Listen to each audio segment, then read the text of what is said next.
السلام علیکم ناظرین، آپ دیکھتے ہیں ہم سوشل ایشوز کے حوالے سے ڈسکس کرتے ہوتے ہیں۔ آج بھی ایک معاشرے کی ایسی بیٹی میرے ساتھ موجود ہے جو کہ اپنے معاملات کو لے کے کافی پریشان ہے، تو آئیے ان کے معاملات جاننے کی کوشش کرتے ہیں۔ السلام علیکم۔ وعلیکم السلام۔ اچھا بہن، مجھے بتائیے گا کیا مسئلے مسائل، کیا پریشانیاں ہیں جن کی وجہ سے آپ پریشان ہیں؟ میں نے اکثر معاشرے میں دیکھا ہے کہ عورت کو تحفظ نہیں ملتا، عورت کو وہ عزت نہیں ملتی جو اسلام نے عورت کو دی ہوتی ہے۔ میں نے بہت مشکل سے زندگی گزاری اور بہت مشکل سے زندگی میں بسر کر رہی ہوں، اور میں صرف اپنے لیے ایک عزت چاہتی ہوں اور چار دیواری میں عزت چاہتی ہوں، اور اسلام نے یہ عورت کو پورا حق دیا ہے کہ وہ اس کو یہ عزت ملے، اور یہ معاشرہ اس کو عزت نہیں دیتا، وہ ہر طرح سے اس کو کسی نہ کسی بات سے لا کر اس کو ذلیل کرتا ہے۔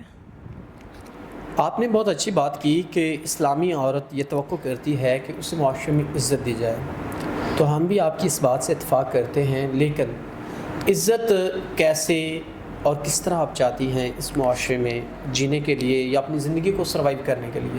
میں صرف یہ چاہتی ہوں ایک مرد کی صورت میں جو ایک تحفظ ہوتا ہے، مجھے بس وہ چاہیے ایک زندگی بسر کرنے کے لیے، تاکہ میں باقی عورتوں کی طرح سکون سے عزت والی زندگی بسر کر سکوں۔ ناظرین، بہن نے واضح طور پہ بتا دیا کہ نکاح ہی ایک ایسی چیز ہے جس سے عورت کو تحفظ ملتا ہے، وہ اپنے آپ کو مطمئن سمجھتی ہے، محسوس کرتی ہے اور کمفرٹیبل محسوس کرتی ہے اس سوسائٹی کے اندر، اپنے روزمرہ کے مسائل کے اندر۔ اسے پتہ ہوتا ہے کہ میرے سر پہ ایک سایہ ایسا ہے، میرا ایک محافظ ایسا ہے جو میرا تحفظ کر سکتا ہے۔ تو ہم امید کرتے ہیں کہ نیک انسان ان کا تحفظ کرتے ہوئے، اور ایسی بہت سی بہنیں ہیں ہمارے معاشرے میں جن کی زندگی ان کی طرح ہے، تو ان کو اگر آپ سن رہے ہیں تو آپ کو چاہیے آپ کے قریبی یا آپ کے ارد گرد جو بھی لوگ ہیں، آپ ان کو تحفظ فراہم کریں نیک نیت سے۔ تو اسی ساتھ اپنے میزبان محمد احمد کو دیں اجازت۔ خدا حافظ۔